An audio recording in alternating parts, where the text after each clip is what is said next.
अस्सलाम वालेकुम दोस्तों, उम्मीद है सब बार ठीक होंदो, शाद होंदो, आबाद होंदो, रब्बा कंदो। अड़े तरीक़े से तव्हां शाद आबाद होंदो, तव्हां सभिनी ॿारनि जे सदके रब्बा असांजा भी गम परेशान दूर कंदो।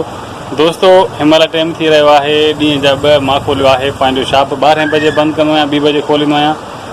उनजी मेन वजह इहा हूंदी आहे त गर्मी हूंदी आहे शदीद, ॿाहिरि कोई बि माण्हू मौजूदु हूंदो आहे कोन। हे असां ॾिसो हे गर्मी तमामु शदीद आहे।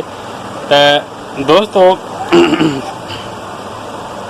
शुरू कयूं था जो व्लॉग तव्हांखे मां ॾेखारियां थो त ॿाहिरि छा पोज़ीशन आहे। दोस्तों हिनमहिल थी रहिया आहिनि ॾींहं जा 2 मंझंदि जा 2। तव्हां ॾिसो त असांजी कॉलोनी जा रस्ता बिल्कुलु वीरान, कोई बि माण्हू मौजूदु कान आहे। पर इहो हिकु मुंहिंजे अंदाज़े मुताबिक़ तमामु बहितरीनु अमल आहे। अगरि कोई कमकार ॿाहिरि न आहे त फालतू निकिरण खां बहितर आहे त माण्हू घर में ई मौजूदु हुजे, छो जो गर्मी तमामु शदीद आहे। पंहिंजो पंहिंजे बचण जो बचाव लाज़मी आहे।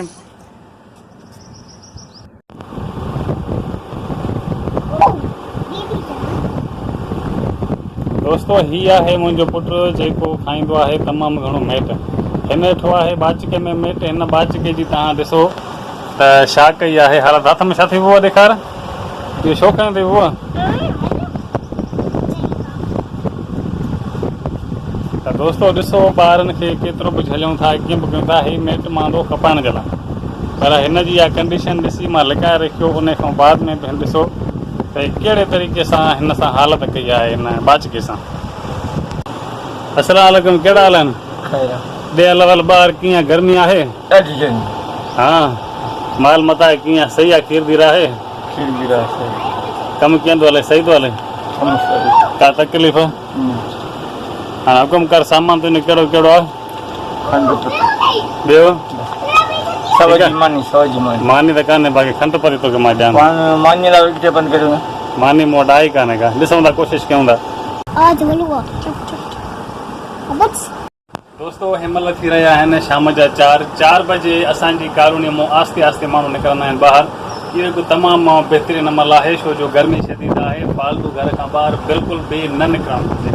इन जी मेन वजह इहा आहे त गर्मी तमामु शदीद आहे। जेतिरो थी सघे 12-1-2 बजे दौरान पंहिंजे माण्हू घरनि में रहे। को एमरजेंसी कमु हुजे तॾहिं माण्हू ॿाहिरि निकिरे, न त घरनि में ई तव्हां मौजूदु रहो त उहो बहितरीनु आहे। गर्मी आहे, हीट स्ट्रोक थी सघे थो। बरसातूं असांजे इलाइक़े में कोन्हनि, गर्मी तमामु शदीद आहे। तव्हांखे मां ॾेखारियां थो हिनमहिल ॿाहिरि त कहिड़े तरीक़े सां आस्ते आस्ते माण्हू घरनि खां ॿाहिरि निकिरी रहिया आहिनि। दोस्तों हिनमहिल थी रहिया आहिनि शाम जा 4। तव्हां ॾिसो त हिनमहिल ॿार बचड़ा नंढा वॾड़ा आस्ते आस्ते पंहिंजे घर जी रूटीन जे। दोस्तों तव्हांखे ॾेखारियुमि, इहा हुई असांजी करण जी कोशिशि जेका मां तव्हांखे ॾेखारियुमि 2 बजे खां। हिनमहिल शाम जा थी रहिया आहिनि 5। हिनमहिल असां पीअंदासीं चांहि। तव्हां रखिजो पंहिंजो ख़्यालु। मिलंदासीं नेक्स्ट वीडियो में। तेसीं ताईं तव्हां रखिजो वधि में वधि पंहिंजो ख़्यालु। मिलंदासीं नेक्स्ट वीडियो में। टेक केयर एंड अल्लाह हाफ़िज़।